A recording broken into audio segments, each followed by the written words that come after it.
kind of kick things off. Ken and I were just kind of sharing a little bit, and we have an East Coast connection, so to speak. And so I'll go ahead and Kendall, why don't you kind of share with the group a little bit about your background and what you've done in your life and what led you to Minnesota and all those good things. Yeah, absolutely. First of all, guys, I'm a business guy by training, by heart, and what I've been doing for the last almost 30 years. I felt just compelled to get into politics only because what I saw last year was a void. And it's one of those things, either you're going to be part of the solution and do something about it, or, be quiet and stop complaining. So I actually decided to get in and do something about it. Just based on my experience, I felt I could add value. So let me start a little bit about that experience. And I'll start really early with my childhood. Don't worry, I won't spend too much time there. So, when my parents divorced, unfortunately, back in 1968, my dad had just got back from Vietnam, and we moved from Fort Campbell, Kentucky, home of the 101st Airborne, from there to Harlem, New York, at the worst possible time. It was the epicenter for drugs, violence, gangs, everything. I was in first grade, and I'll never forget, we actually got held up in broad daylight even before we got to our grandparents' apartments, full suitcases and everything. And I spent 3 years there. But my mom, we had I had 4 siblings, there was 5 of us. She just couldn't raise all 5 of us by herself. My older brothers and sisters were getting absorbed into the street culture. So my father came and got me and my younger brother, and he was still in active duty. He was a drill sergeant, and he lived in Oklahoma. And because he was paying alimony and child support, all he could afford was a small trailer. And I lived with him for the rest of my childhood. And that's how I got my start in life. I've been called trailer trash, ghetto kid, and a lot worse in life. But the neat thing about our country is where you start your life doesn't necessarily mean that's how you end your life. And so I worked full-time through college, delivered pizzas at night from 4 to 1 in the morning. Got up at 8 o'clock and went to school, did that for 4 years. But I was also in the Army Reserves. I actually got commissioned as a second lieutenant when I was 19 years old, a junior in college, and because I was in ROTC and the Army Reserves. After I finished college, I went on active duty. I served in the Army for 5 years. I was an artillery officer. I served here at home and abroad in South Korea, right on the DMZ. So I got a chance to see firsthand not only what good leadership looks like, but also what freedom looks like. And so I left Korea, I think 1990, and I call it Korea 1.0. Today, when you think where Korea is, they chose freedom. They chose free market capitalism. They didn't choose socialism. And it used to be that GE appliances were all in American homes. Now it's Samsung, LG, basically it's a lot of South Koreans, and you can see a lot of their cars on the highways as well. So I got a chance to see that up front, close and personal. Hardworking people, the Korean families, they're family oriented and everything. So after my 5 years in active duty, I actually got in the healthcare industry. I went up through sales and marketing with Johnson & Johnson on the pharmaceutical side of their industry. I wind up leading sales teams, marketing brands that actually we grew to over $1 billion in sales. I transitioned from pharma to the med tech industry, and that's what brought me to Medtronic. Over a series of promotions. I used to live in Boulder, Colorado, on the East Coast as well, and I've been here in Minnesota for roughly 5 years. And that's my connection there. I ran $800 million of global businesses there as VP of Global Marketing. The last couple of years, I've been in charge of launching a startup, healthcare analytics startup for cancer patients. And in fact, it's the swan song of my career. Company's still up and running. We have the platform deployed with physicians as we speak. So that's what I've done. I've actually took a leave of absence from the company so I can devote full time to the campaign. I officially started the campaign in August of last year because what I saw was a void in leadership. I think if more than anything, how far left I felt the Congress was going. And really the descriptions, even this was last summer, guys. This is even before all this stuff is happening now. The descriptions of our country as a racist country, it's intolerant, and that maybe we should go to a socialist type of country.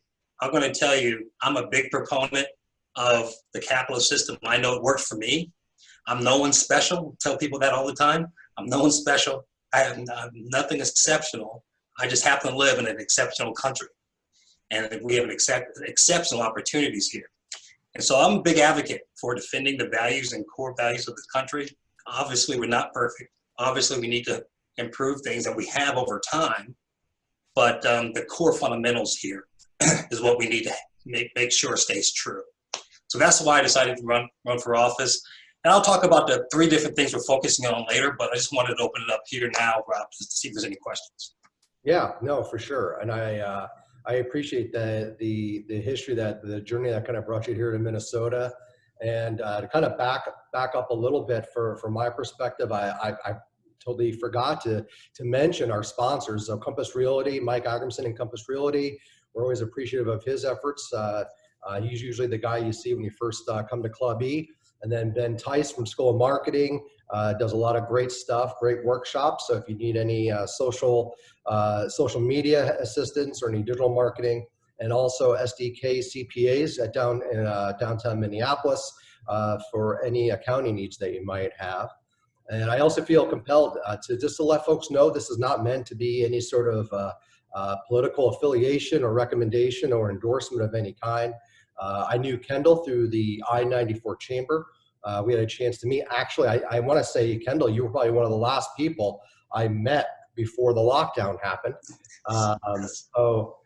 We were sharing appetizers at a chamber event, and I was drawn to the company that you were prior to the campaign, and just thought you were doing some really cool things, and just thought that was a really cool story to tell. And then lo and behold, I found out a couple weeks after that you're running. So kind of coincidental that way. But I think it was great business acumen and a lot of that healthcare piece that's so dominant here in the Twin Cities. So I appreciate meeting you and bringing you here to Club E today. So from that standpoint, I'm actually going to unmute, and let's see if I can figure that out. I'm not very good in the group setting for Club E or for Zoom. So I'm going to unmute everybody.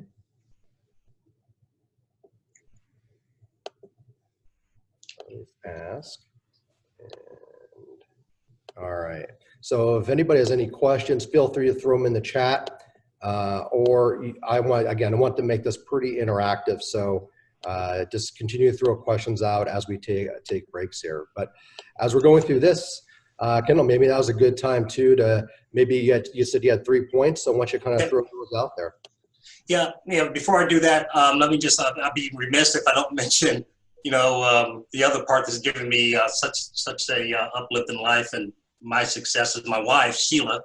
We've been married for 34 years. Actually, I met Sheila in high school. We went through high school together, college together, and we got married after she graduated. And we have 5 kids as well. So along the journey, a lot going on there. So we have 3 things we're going to focus on the campaign as well as when elected. 3 priorities. One is the economy, getting our economy back, and reviving that to where it was not just in January before the coronavirus, but what can we do to accelerate beyond that? Second is healthcare. Not necessarily a government mandated. If anything, we want to protect what you have through your company. But how can we use market forces to actually lower the cost of premiums and lower the cost of copays? Actually, before the Affordable Care Act, Minnesota had a great plan, flexible plan that was pretty reasonable in cost, called MNsure. So think of that as a starting point for ways that we can actually get some reasonable costs associated and some good coverage as well. And then lastly is really national defense. So, when I talk about national defense here at home and abroad, I'm talking not just about conventional tanks, planes, and guns, but also cybersecurity.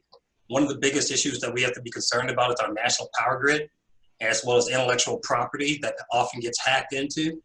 So there's some work that we could do from public public-private partnerships to actually ensure homeland security as well. Very good. Very good. Any questions from the folks here in the audience? Please feel free to unmute yourself if you do, or throw it into the chat. Okay. So this is, I can ask a question. So this is Ruth Peshauer. yeah. And I just had a question because you talked about voids, and were the 3 points you just went over the main voids that you're seeing? And I'd rather have the discussion be more around, because I mean, you mentioned far left, but there's far right. And so basically, you know, what are the, if you have additional voids that you've been seeing that you'd like to address in Congress? Well, you know, there's one immediate that we have to deal with, and I'll just speak to this, what's going on nationally, right? It kind of, we were the epicenter for it, where it started. I think one of the things as Minnesotans, what we have to do is, if we want to make sure that we secure jobs here, make sure we have job growth here, if we want to recruit businesses and people to live here, that, you know, the last thing people cannot remember about Minnesota is what happened to George Floyd, and this being the epicenter for, you know, the explosion. Yeah, what happened to George Floyd was a tragedy, but it doesn't necessarily have to define us. And so we're the leadership. What's the leadership thinking as we begin to start looking forward in a way for our community? That's how do we heal, how do we move forward, and how do we address businesses? Number one, I guess, you know what, guys, I'm a big law and order person. I'm going to tell you, living in the inner city, I can tell you when the police are not engaged, what happens is the people that you never see them interviewed, you never see them on the streets. It's the elderly who are most vulnerable. It's women with small kids that are hugely vulnerable. They're locked in, they're barricaded behind their doors. And basically what happens is that the strongest take over. They take over the communities, and there's nothing that they can do. They can't, when they call the police, and you have organizations, you know, activist organizations calling for disbanding the police. These people are the most vulnerable. Second is, what happens is it scares away business. It scares away people from coming downtown. So I'm a big proponent of police. Yes, do we need some reforms to correct how apprehensions and justice is administered? Absolutely. But we don't need to kind of throw out the whole bathwater with the baby. So, you know, that's really kind of the sense for where I'm at when it comes to, you know, I put out a paper recently. So all of my things are publicly, you know, related when it relates to my position. Are there some short-term things we can do to address, you know, racism or even the stagnation of the lack of economic growth in certain areas? There's some short-term things we can do. But the long-term things, I can tell you, the long-term, as it relates to the Black community, is what can we do to reverse the 50 years of single mother, I want to say the opposite, fatherless homes that we've seen in the Black community. I came from one, I know. I lived in that community. I can tell you that we didn't used to live the way we're living today. So when Martin Luther King was marching for civil rights in the streets across the country, nearly 80% of Black families were two-parent families. You know, they were marching for equal access to opportunity. But once the government programs started coming in, unfortunately, there has been a kind of eye off the ball, if you will, where it's been, we've not focused on the importance of family. It's declined from 80%, again, 80% in the 60s, down to Hennepin County, 82% of Black families are single mothers who've never been married. And that, I mean, statistics, data shows, I can tell you personal anecdotes, all of that shows that most of those children will wind up in the situation where it's not good for them, it's not good for the community, and it's a stagnation of their opportunities. So that's a little backdrop, Ruth. I'm probably a little bit more detailed than you wanted, but I just want to kind of give you that as a frame of reference. Yeah, no, that's good. And I would just add to that because I was a single mother my entire life, although I had been married. But basically, it does require a lot of work for the two parents to work together. And because I, whether I wanted to or not, worked with the father of my son, he's grown up to be a great individual. So I think we just need to look at the fact that divorce rates are extremely high wherever across races, that how do we get the two parents that produce the child to work together? Engaged, correct. Yep, keep them Correct. engaged. Yep, and that's why I switched that. Really, the issue is the fatherlessness Mm-hmm. and the involvement of these young children. Thank you. Thanks, Ruth. All right. So there were a few questions that were submitted here. So again, please feel free to unmute yourself if you have a question, or throw it into the chat and I'll get it over to Kendall. One of the questions, it's kind of, it looks like a three-parter here, but what are your current thoughts, and we kind of touched on this a little bit, about racial injustice running throughout the country?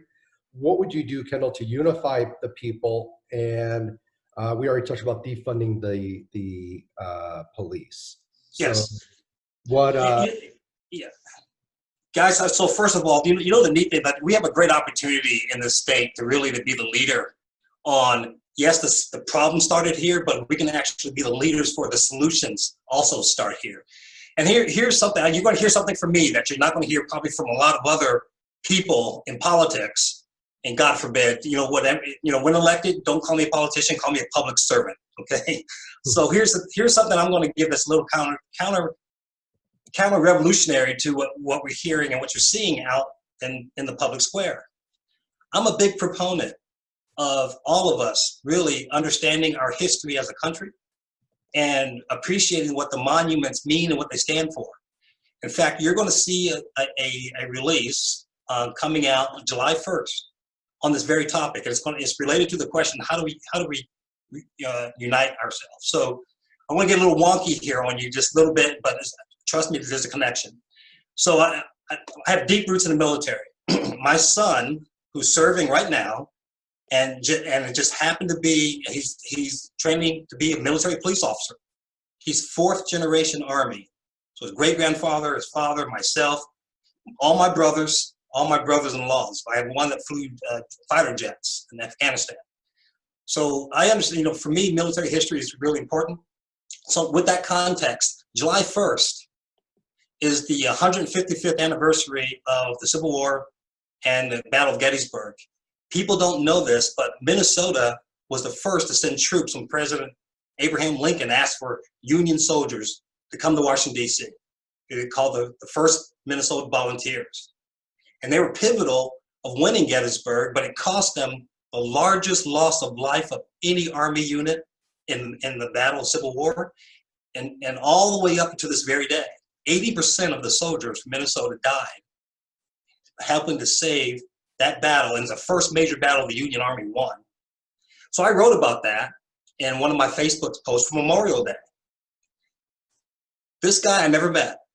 He's 72 years old, from Bloomington, so white guy, 72 years old. He reads my post, and he has the most gracious, heartwarming, honest post that you would ever want to read. I mean, it really, a lot of people that read it and commented on it had like tears in their eyes. Now, here's a connection that me and this guy have had now. I've never met him, but we have such respect for each other and commonality for each other because of our linkage of history and understanding this. And, I'll ask you to read it. It's going to be coming out. We're going to release it on our website. It's going to go out in a press release, and it's going to be posted in Alpha News. And we're going to get it out in other channels. This is important of our history. We've come a long, long way. And, I tell people, all sorts of stories. So my son, one of my other sons is, he lives near Nashville, Tennessee, and we went to visit him. We went to church. We had communion. And he goes to, it's predominantly white church. No big deal. We went and had communion, like I said. And if again, we forget the everyday historical context. Now, if I tell people, you know what, would you would ever think 3 generations ago that a black man would walk into a white church in the South and have communion, have service? They would say, absolutely not. But today, it just happens. Stuff happens. But when we talk about the incidents that happen from knuckleheads that wind up doing something that's racist or intolerant, we shine the light on them. Yes, as we should. But those incidences are not the norm. They're not the rule. They're the exceptions. Everyday interactions that we have often just happens, and we don't even talk about it. We don't shine light on it because we've come a long way as a country. We often forget that. And so those are the things I will be focusing on in the campaign. And obviously the opportunities that this country affords everyone from any background. All right. Thanks for that one, Kendall. So one of the, kind of shifting a little bit, one question that did come in, kind of related to everything we were just talking about. What are your thoughts about, tearing down monuments and statues and renaming of buildings or parks or other, public places, renaming it because of their ties to the, from slavery times?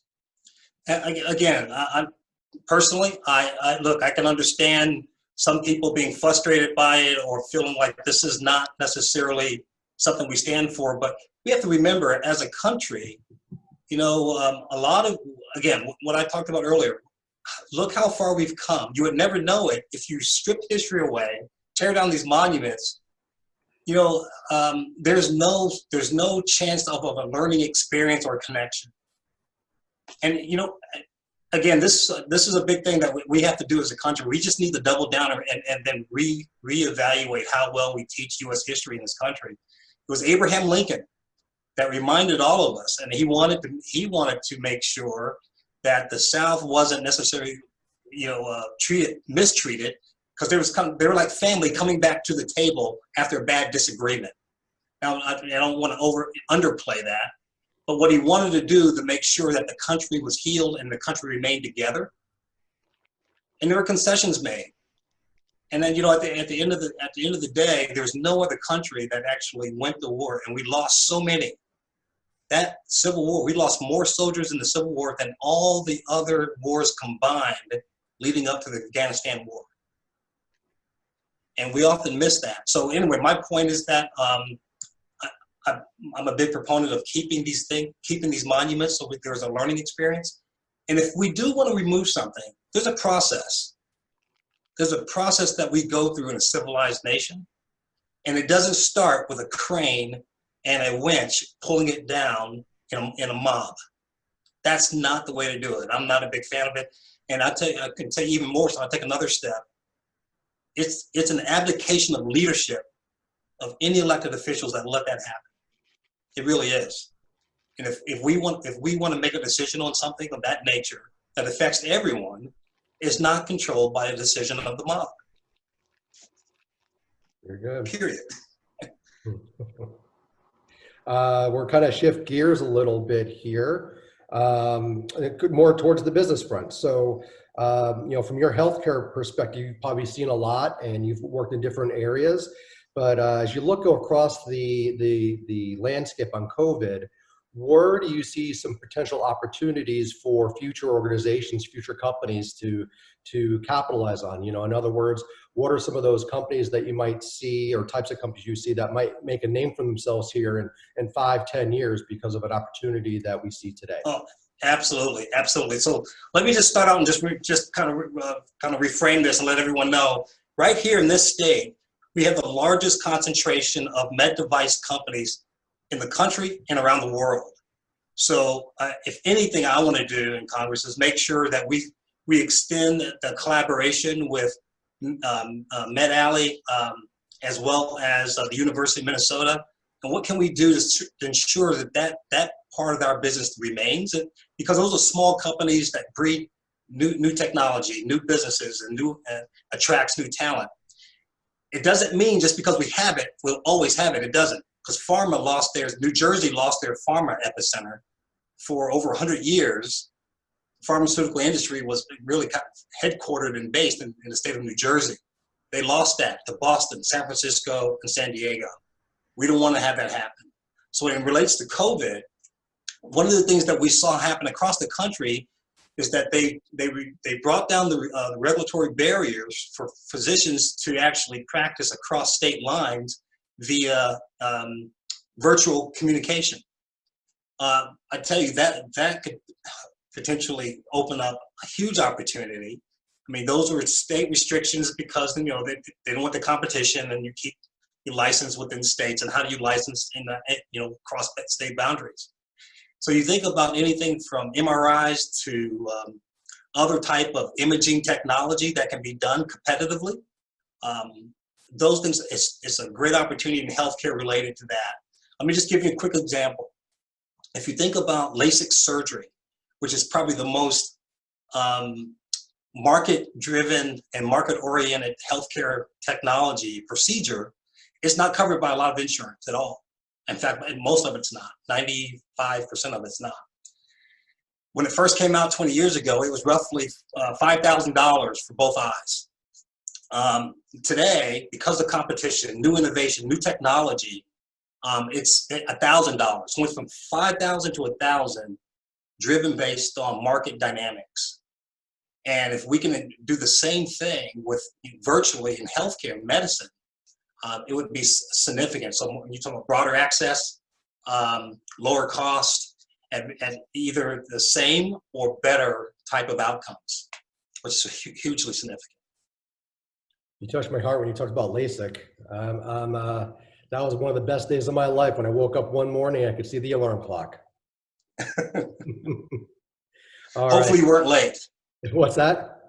Hopefully you didn't look at the alarm clock and you didn't see you were late. No, I was not late. And I got to say, the only odd part is the smell of a burning retina. That was the only questionable part of the whole procedure. So once I got a whiff of that, I'm like, oh, that was kind of gross, but the results were very positive. So great.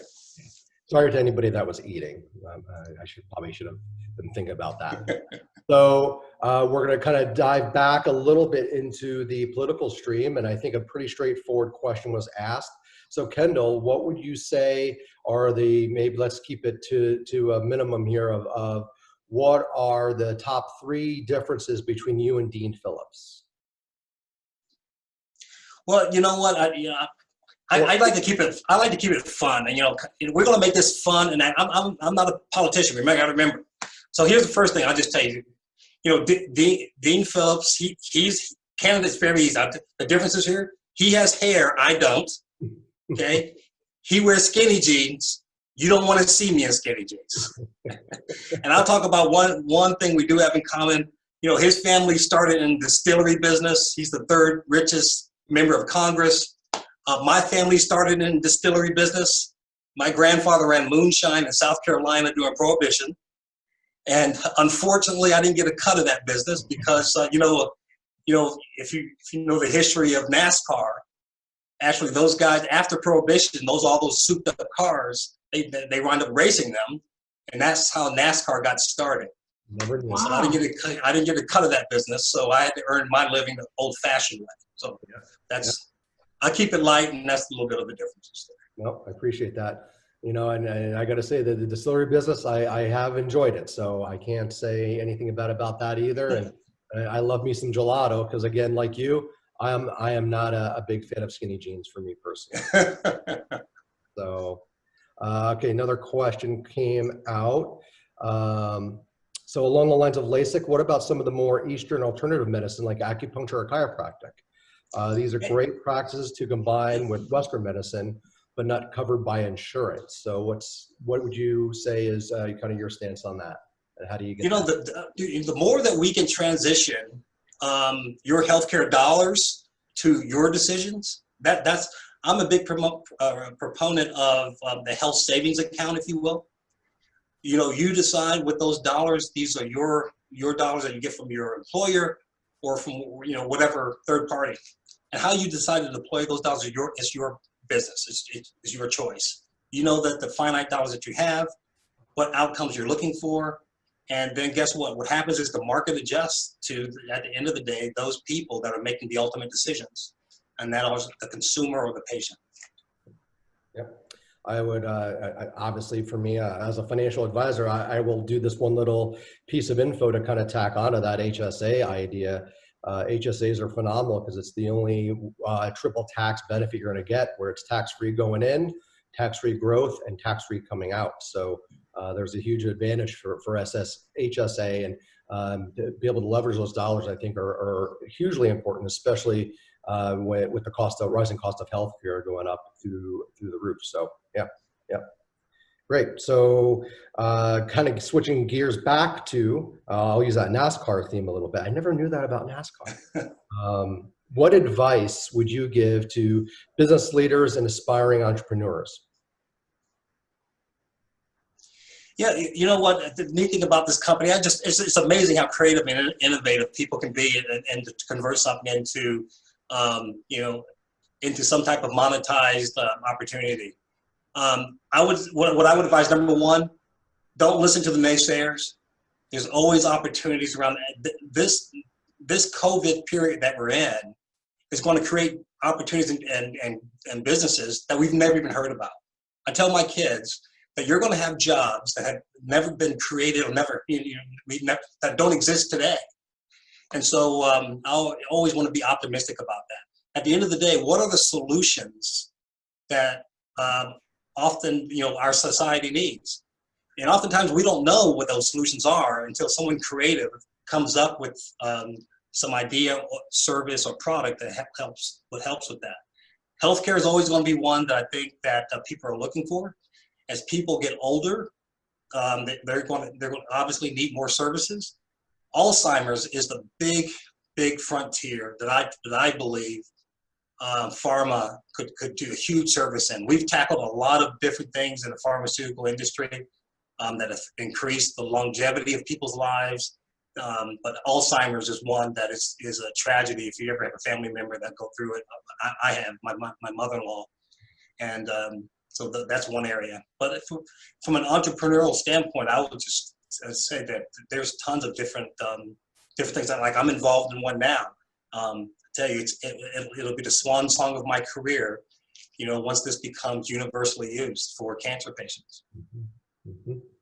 No, I agree. I think in any sort of economic culture environment that we're in right now, there's always a phoenix that rises out of it, right? So we can, companies like Disney, Trader Joe's, IBM, the list goes on and on. It's a pretty extensive list of great companies that came out of recessions and are now household names. So one thing I want to add to that, Rob, here's the thing I can tell you. So I went to business school in Michigan. I got my MBA at University of Michigan. I know it's the other U of M. Yeah. But here's one of the things I can say. I would love to work on is how do we get more capital, investment capital in the state? 50% of all VC funding is in one state, California. Mm-hmm. And there's a big drop down. 25% is in Boston, and it goes to New York, and then it's scattered with a lot of small tertiary cities. I don't even think Minnesota even registers. One of the things that we have to have, especially if we want to come out of this, this riot situation and where we are coming out, we really need to take a look at how do we attract talent, how do we attract companies, and we start new companies here in the state. If we need the investment capital to be able to do that. I think that's all these great ideas come to fruition, and there's a lot of great organizations and groups that I know here in the cities that are always looking for that next great idea, especially from a funding perspective. And I know from partnering with Rick, that's something that he's always looking for, is that next great idea, because there's money available. You just got to know where to find it. But if you don't know where to go, you feel kind of lost. So I think there's a lot of great ideas out there that get it to a certain level. They never come to market because they didn't know how to bring it to the market. So it'd be great to see some programs out there to bring awareness up. For sure. So those are all the questions that we had submitted that we hadn't already covered. Is there anything else from the audience? please feel free to unmute yourself. And while you're thinking about that, I did have one request. We had a couple people join us a little late. Can you give the Cliff Notes version, Kendall, about your bio on Brutcha, Minnesota? The Cliff Notes version, maybe? Yeah, and I'll give you my, quick notes. Sales and marketing in the healthcare sector, half of that with Johnson & Johnson on the pharma side, leading sales teams, marketing teams. And I transitioned to med tech. It's interesting. I spent the last 15 years actually being recruited to either revive old businesses, stall businesses. That's really was my expertise, and it's perfect for what we need to do from a macroeconomic level of getting our economy back in order. But that's what I did, and predominantly look at the market as the market has changed. What do we need to do differently from a strategy standpoint, and implementing tactics to actually make it happen. So that's what I did at Medtronic, a couple of other med tech companies on the East Coast, and really enjoyed what I did. I was kind of an entrepreneur in a big company, so it was pretty cool. And really that's been the focus of what I've been doing. And as I mentioned before, I have a family, 5 kids. One graduated from St. Olaf, one graduated from Colorado Christian. I have a new daughter-in-law, and my wife and I, we've been married for 34 years. Very good. And I would encourage folks, I got to say, throughout everything, we obviously are still in the healing process. And I know for me personally, though, the one thing that really resonated with me was a post from Kendall from, I believe it was a letter to the Star Tribune, yes, wife. And if you need some perspective from a Black family and going through these times together, I would encourage you all to go. You can probably go to Google, you can go to LinkedIn and look at Kendall. I know he posted it there, and look at the letter that his wife penned to her boys. And I can't say I didn't cry when I read that one there, Kendall. So. Yeah, my wife is very gifted. She is, she had her own career before we had kids. She stayed home and raised our children. But after that, now that they're all gone, she has a blog and she's a gifted writer. But anyway, she wrote this letter, a heartfelt letter about the situation, what happened to George Floyd and our sons. And it's just kind of spur of the moment thing. And I posted it on my Facebook page. It went viral on my personal page. We put it on our campaign page. It went, nationally. Actually, it's been translated now in a couple languages, and actually the Star Tribune put it in the in their op-ed as well. So it's on our campaign website at Kendall for Congress. You can look at it there, or I think our Facebook campaign page as well. Yeah, for sure. That's a good segue too. Yeah, if you guys want any more information, I've had a couple requests here. If there's anything you want to know more about Kendall, you can visit. I'm sure you're probably on all the social media platforms. I'll let you go with that. So website, What else do you have? Yep, website kendallforcongress.com, kendallforcongress.com. And again, Rob, thank you for the access to just inform you. You're right. This is not an endorsement by any means. If anything, this is civic duty type thing, is find out in election year who are the candidates and what we're all about. And like I said, I felt obliged and compelled to step into the political race and lend my services as a former Army officer and a business leader to weigh in on politics and help our country from my perspective of views on leadership and the direction we should go. So thank you guys, and appreciate the hospitality and the nice questions. And if you guys have any questions for me, you have my contact information. Reach out directly. Happy to have a follow-up chat. Beautiful. Well, I appreciate everybody showing up today. Again, we want to thank our sponsors here, Compass Realty, School of Marketing, and SDK CPAs. Hope you guys have a great afternoon. Enjoy the weather out there and have a great week. Take care, everybody.